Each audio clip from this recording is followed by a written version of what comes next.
Good morning, everyone.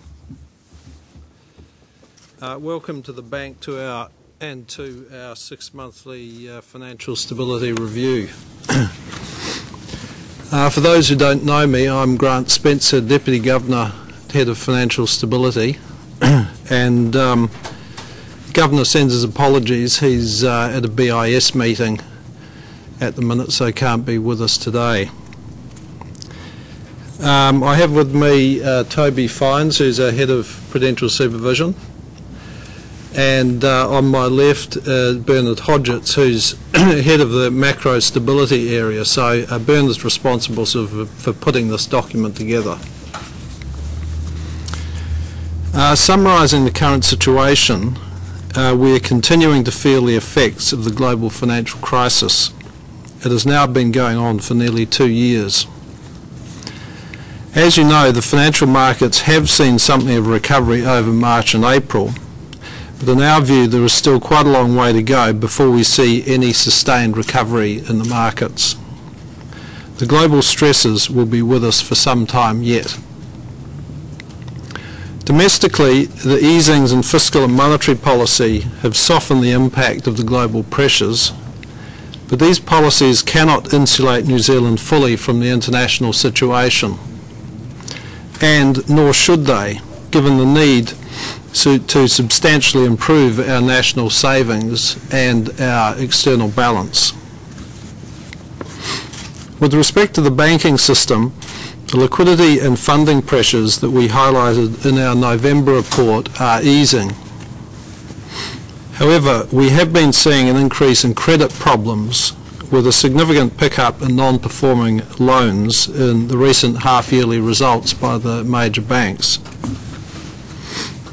Fortunately, so far, the level of non-performing loans is not high by historical or international standards, and the banks hold strong capital buffers against further unexpected shocks. In this review, we have 3 main messages for the banks.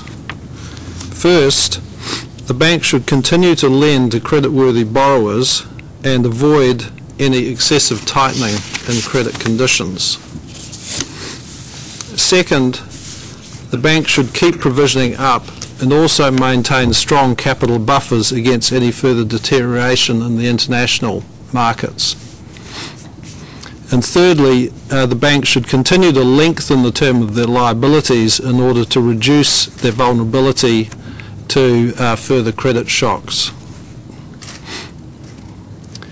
Briefly on the non-bank sector, we are also seeing here a deterioration in asset quality and also a contraction in lending. We expect to see an ongoing rationalisation and strengthening of the non-bank sector, and we feel this will be reinforced by the new prudential regime which the Reserve Bank is currently putting in place. Finally, I would say that in light of the ongoing stresses internationally, the Reserve Bank will continue to monitor the financial system closely and be ready to adopt measures to counter any threats to New Zealand's financial stability. So those are our main points. We'd be happy to take questions.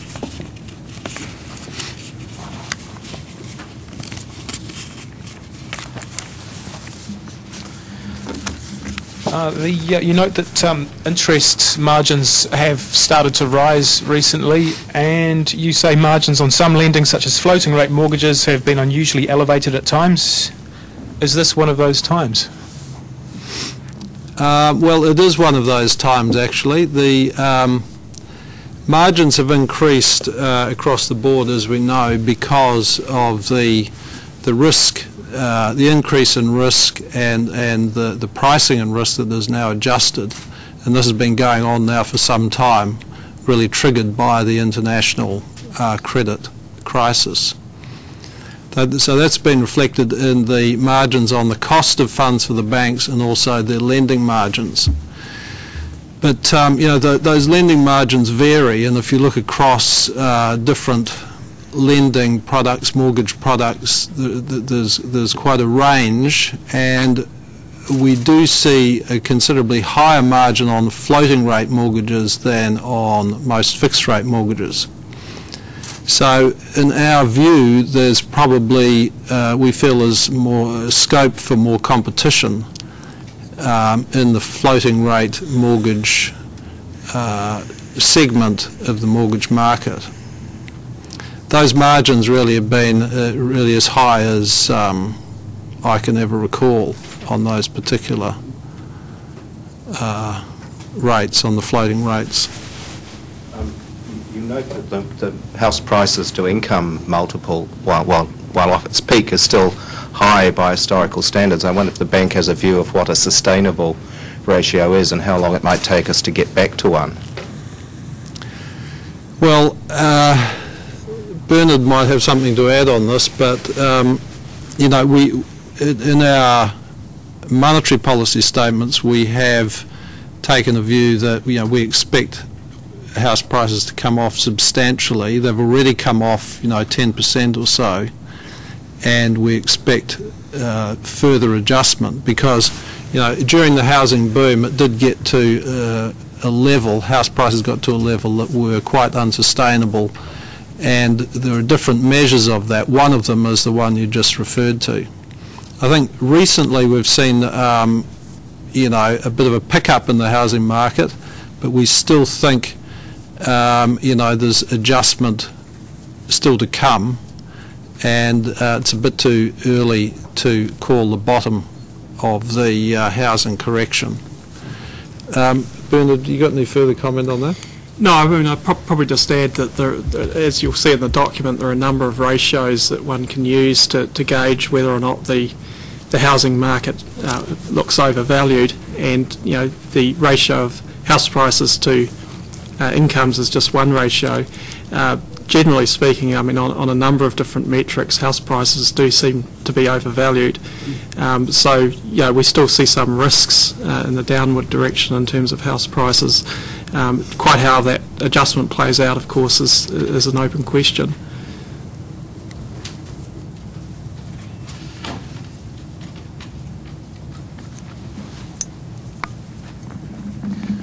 I see that I believe just ANZ has raised money using the guarantee in the term funding markets overseas.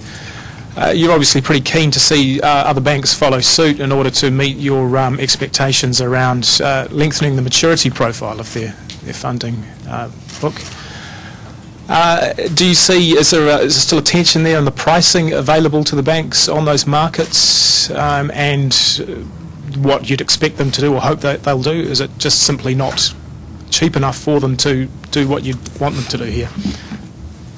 Yes, well, that market is tight. There's no doubt about it. We're very pleased to see the ANZ issue back in March, so that they were out there using the wholesale guarantee to raise term funds internationally, because we think it is important for that channel to be open. Even though it may not be used immediately now, it should be there in case it's needed. I think what's happened is the banks have found that they've been able to get cheaper funding through the parents, and so the group, the major banks' parents have raised substantial funds using the Australian government guarantee, and have managed to secure funds for the New Zealand subs at a lower cost than they have been able to achieve themselves directly. But there are limits to the amount of parent funding that, if this is an ongoing issue, there will be limits to parent funding, so it's important that those direct channels be kept open. And I think ANZ have led the way there, and you could well see further issues under the wholesale guarantee down the track. Do you think banks have been too cautious when it comes to lending to business in particular?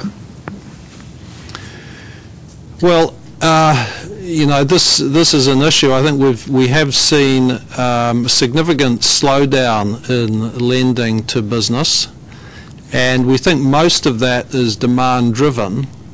But there's also a supply issue. There's been a tightening of credit constraints, of covenants, and we're watching the situation closely, but we do want to make sure that that situation doesn't get too tight. And that's why we continue to encourage the banks to continue lending to stay in the game. Now, they say they are doing that. It's very difficult to assess individual cases because obviously there's a lot of different situations with specific borrowers. But we're encouraging them to make sure that their actions are consistent with their words, that they're staying in the game, continuing to fund the New Zealand economy. We've taken a lot of measures over the past year or longer to make sure that credit growth continues.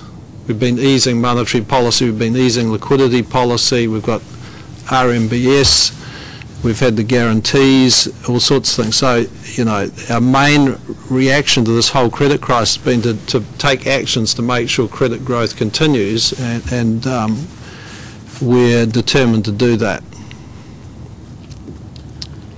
How concerned are you about the threat to banks' balance sheets from the slowdown or the further falls in dairy land or farming land that you seem to be anticipating, and how much of a threat to the system is that? Well, right now, where we stand, I wouldn't say it's a major threat, but it's something we've been flagging for a while, because there's a certain concentration of risk that the banking system has in the agricultural sector.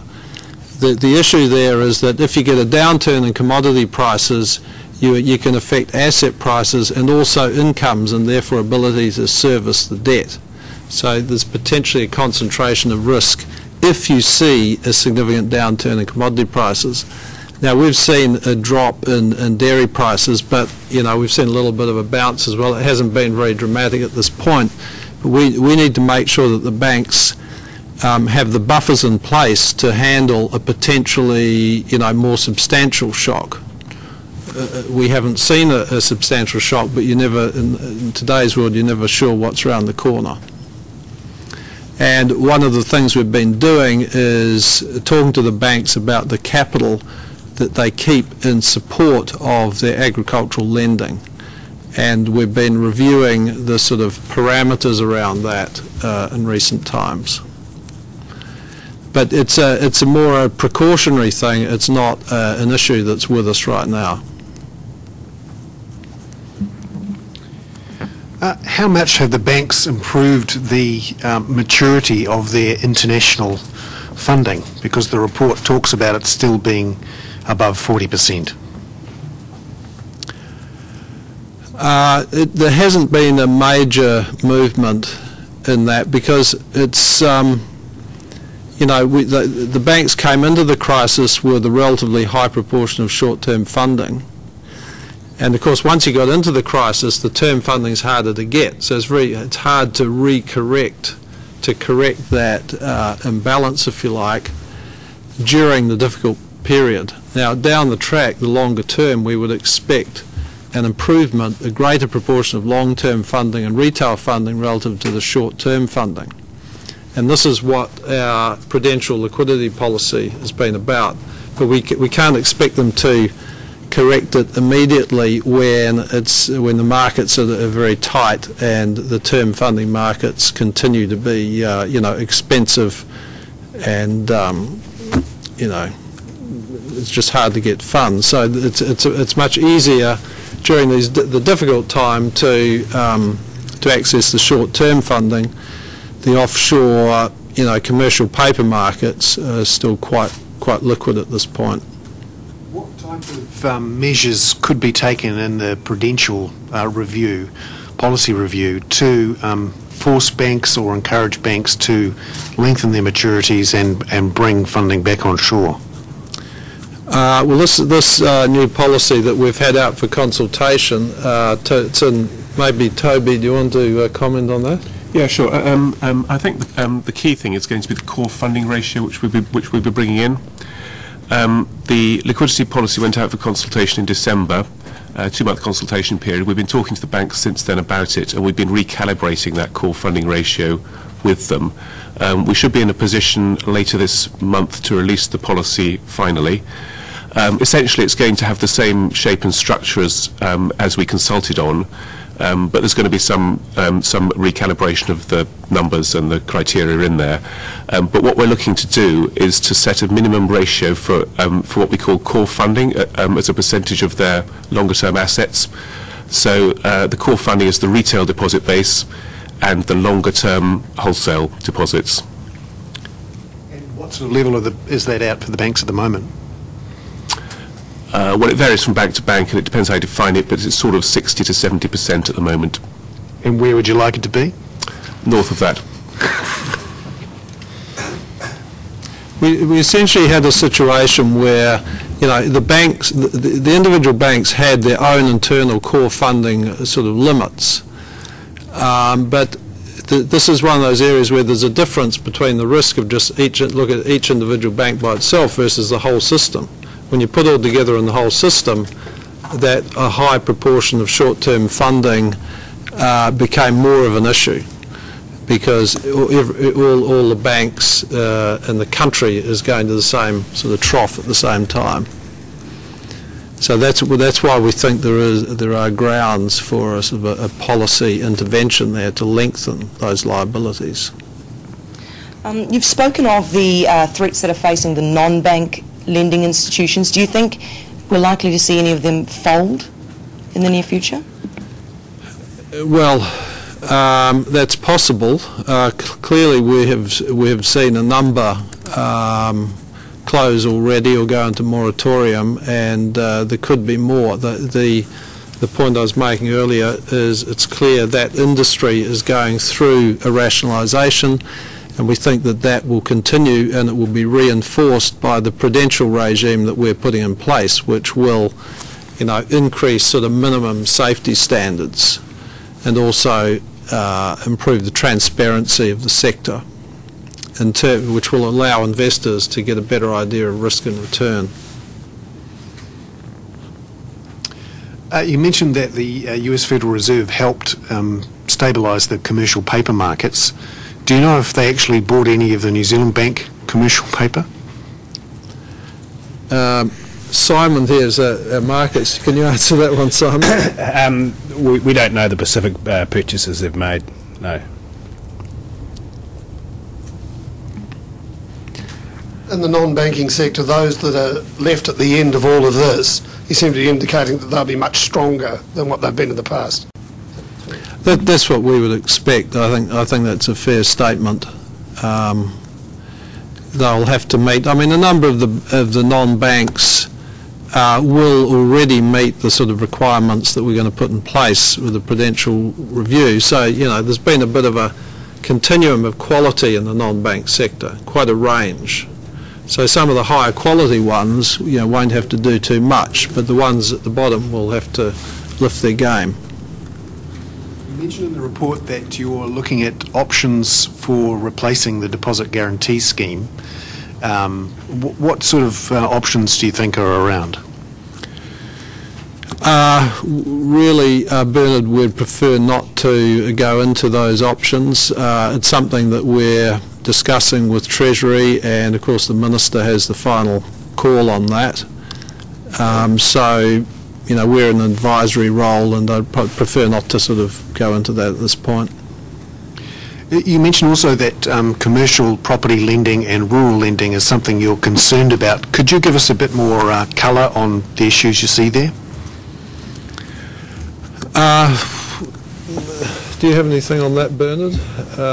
Well, I mean, perhaps starting with agricultural lending, I mean, I think we've pointed out for some time in these financial stability reports just how rapidly borrowing by the agricultural sector has been growing in recent years. And I mean, over the last 12 months, for example, we've seen something north of 20% annual growth in borrowing by the agricultural sector, and that comes after several years of very strong growth. And I guess the risks here relate to the fact that a lot of that borrowing is quite heavily concentrated, particularly in among sort of new entrants to the agricultural sector. And of course the risk that earnings in the sector fall away sharply at some point due to some kind of shock is obviously a source of risk. Now, at the moment, of course, the fall in return seems to be reasonably manageable, but we have to be open to the possibility of a bigger fall there at some point. And so we've been, I guess, making the point in our financial stability reports that banks need to be cognizant of those risks. And as Grant mentioned, the policy of perhaps increasing capital against that lending is designed to shore the banks up against the unexpected that could occur in that space. As far as the commercial property sector is concerned, I mean, there's certainly that tends to be an area that one tends to notice first during an economic downturn. Something like 40% of the bank's lending to the business sector is concentrated in the commercial property and broader sort of property development sectors, and so there's a fairly large chunk of their portfolios that is sort of concentrated in property. So it follows that that is an area of focus for us, given the likelihood that when property markets turn down, there will be some bad loans arising.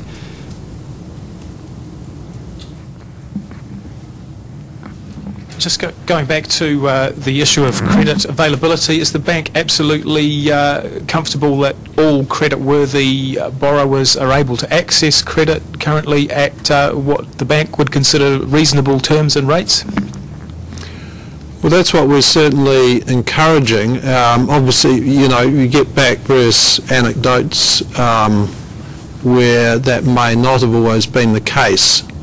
But at this point we don't feel it's been widespread in terms of our surveys of business.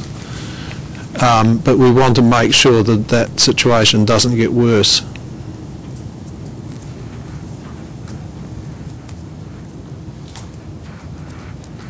Brian? Just on that, I mean, the Governor gave the banks a bit of a serve at the Job Summit, which was only, 2 months ago, about real anger out in the corporate sector about tightening covenants and so on.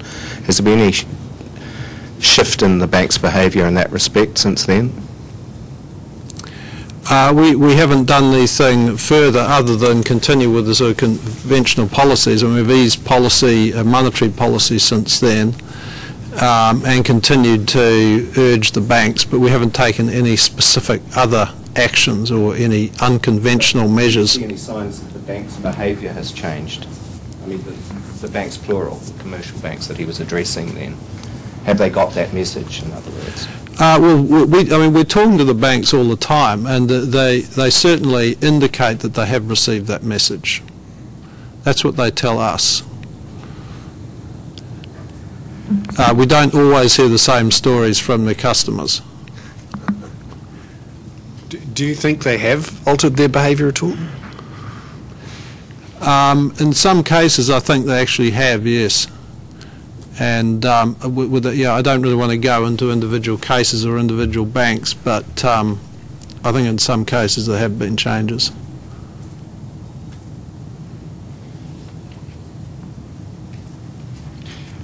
You're in the process of regulating the non-bank sector. Do you think that the process of regulating and bringing in capital ratios, targets, will actually force some of the smaller building societies and credit unions either to shut up shop or merge? I think that is quite possible, yes. If you're in the situation in this today's marketplace where you need additional capital, then say a merger may be a best solution rather than actually trying to go out and find new capital directly.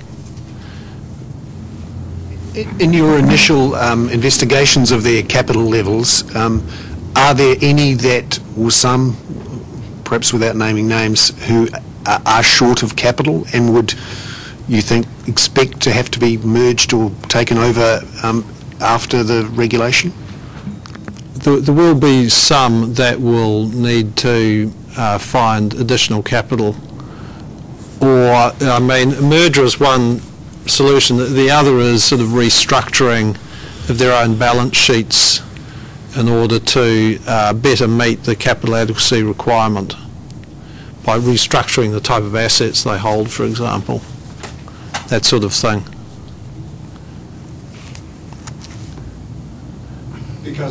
Because for many of them that are building societies or mutuals, it's going to be extremely hard for them to raise fresh capital from their, quote, shareholders, unquote. Have you got any comment on that, Toby?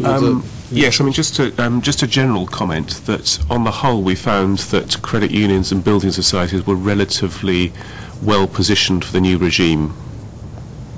So we wouldn't expect there to be a huge number of them that would be needing to restructure their capital.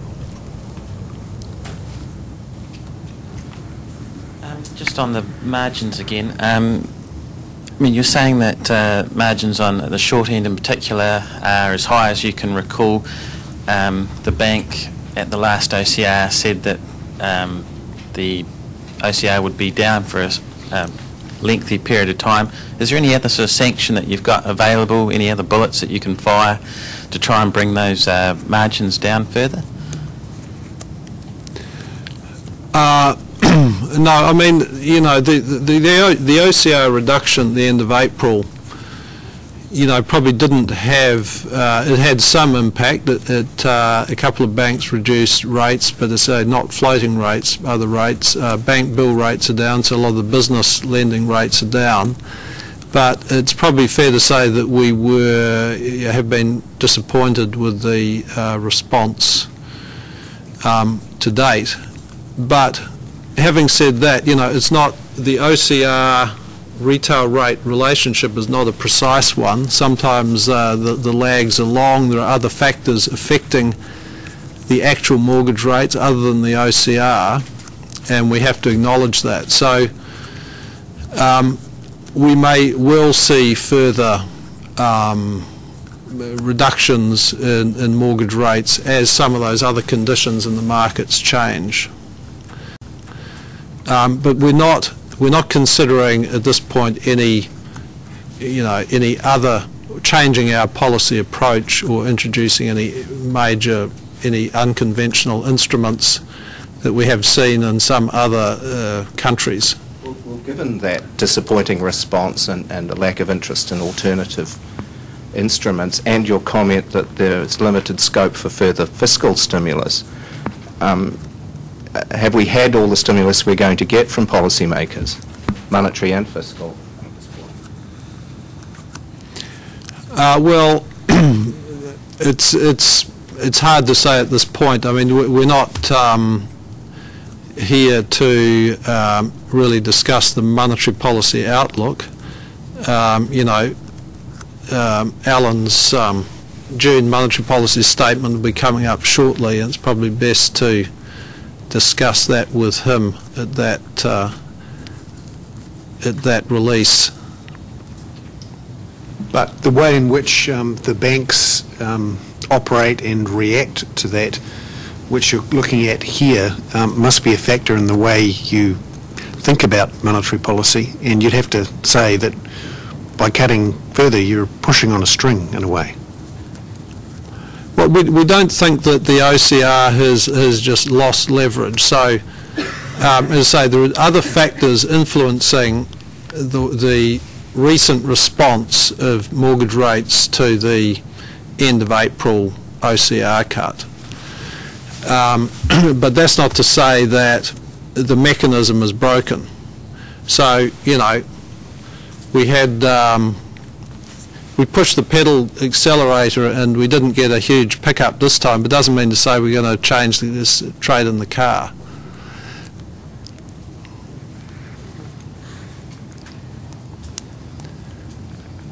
Maybe you could put a turbo or something on it.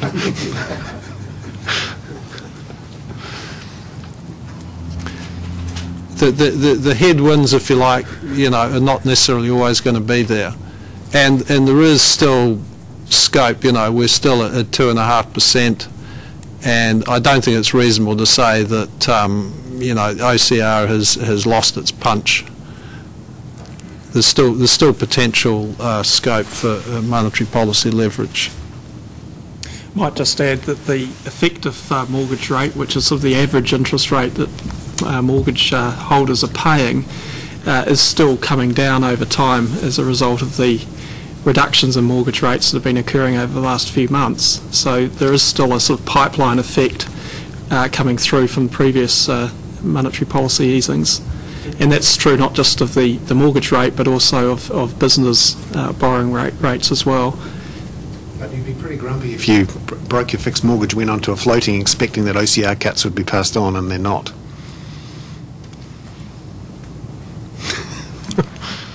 I detect you may have done that, Bill.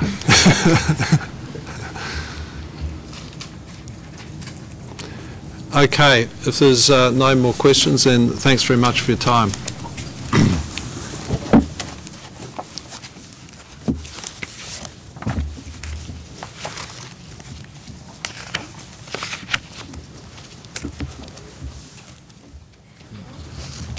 Thanks, guys.